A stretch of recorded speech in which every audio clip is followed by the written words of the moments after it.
Hello friends, welcome back to my channel. এই মুহূর্তে সবচেয়ে বড় খবর, তোমরা থাম্বনেল দেখে বুঝিয়ে গেছো ভিডিওটি কী লেভেলে হতে চলেছে।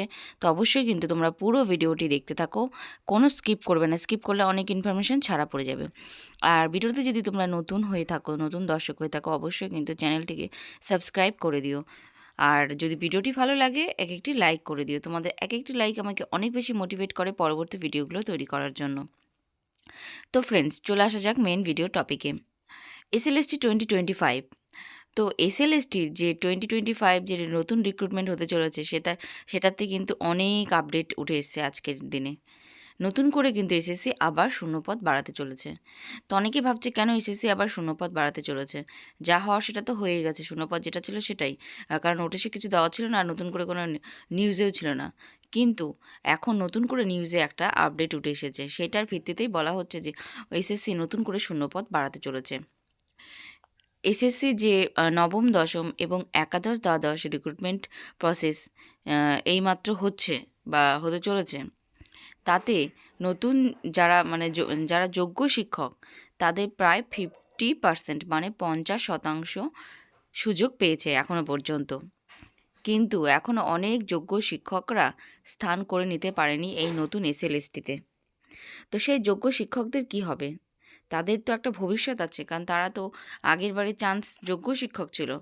তাদের তো হুট করেই তো সরকার এভাবে মানে ফেলে দিতে পারে না। কারণ এই যে নতুন প্রসেসটা হচ্ছে সেটা শুধুমাত্র যোগ্য শিক্ষকদের চাকরিতে ফেরানোর জন্যই।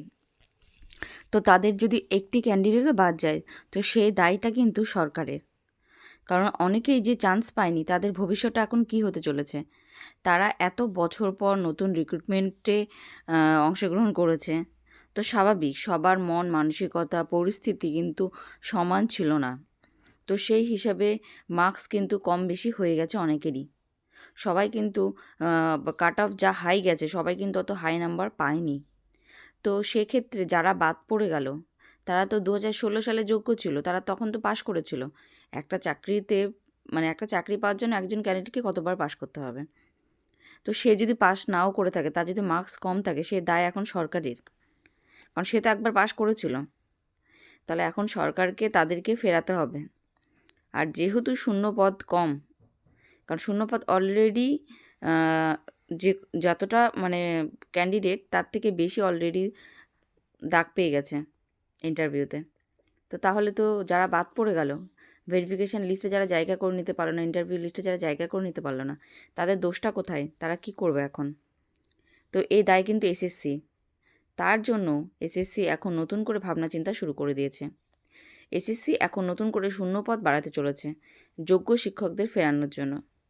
তো তোমরা এখন বলতেই পারো, যোগ্য শিক্ষকদের ফেরানোর জন্য এসএসসি যদি শূন্যপদ বাড়িয়ে থাকে, সেটা তো এরকম হবে না যে কিছু শূন্যপদ বাড়ালো, যতগুলো যোগ্য প্রার্থী আছে ততগুলো শূন্যপদ বাড়লো। সেভাবে তো হয় না। নিশ্চয়ই আরেকটা সেকেন্ড লিস্ট এসএসসিকে বের করতে হবে।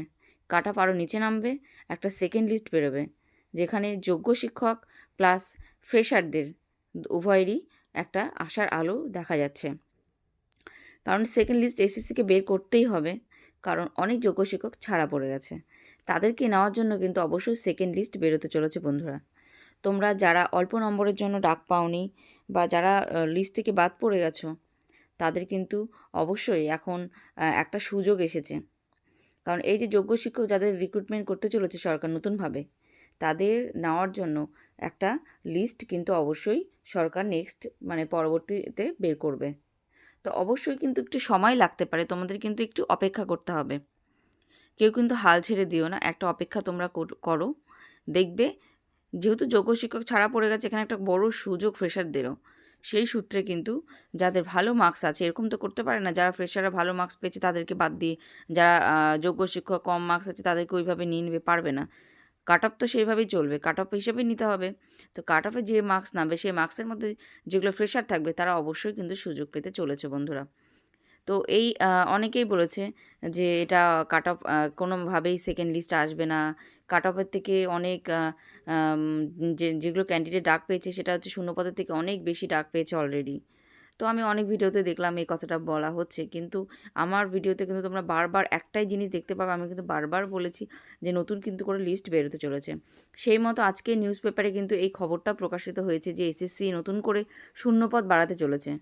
মানে এসএসসির যেটা উদ্যোগ, যে যোগ্য শিক্ষকদের চাকরিতে ফেরাতে এসএসসি শূন্যপদ বাড়াবে। তো অবশ্যই এসএসসি শূন্যপদ যখন বাড়াবে তখন কিন্তু ফ্রেশারদেরও সুযোগ থাকবে। সেই শূন্যপদটা শুধুমাত্র নবম দশমে না, একাদশ, দ্বাদশ এবং নবম দশম দুটোতেই কিন্তু সেম হতে চলেছে। তো এটা কিন্তু অবশ্যই একটা ভালো দিক, ভালো ইঙ্গিত। তো তোমরা যারা চান্স পাওনি তাদের বলবো অবশ্যই ধৈর্য রাখো। এসএসসি কিন্তু এই উদ্যোগটা নিতে চলেছে, এতে কিন্তু অনেকেরই মঙ্গল হবে। তো বন্ধুরা, আজকে এইটুকুই আপডেট দেওয়ার ছিল। ভিডিওটি ভালো লাগলে অবশ্যই পাশে থেকো।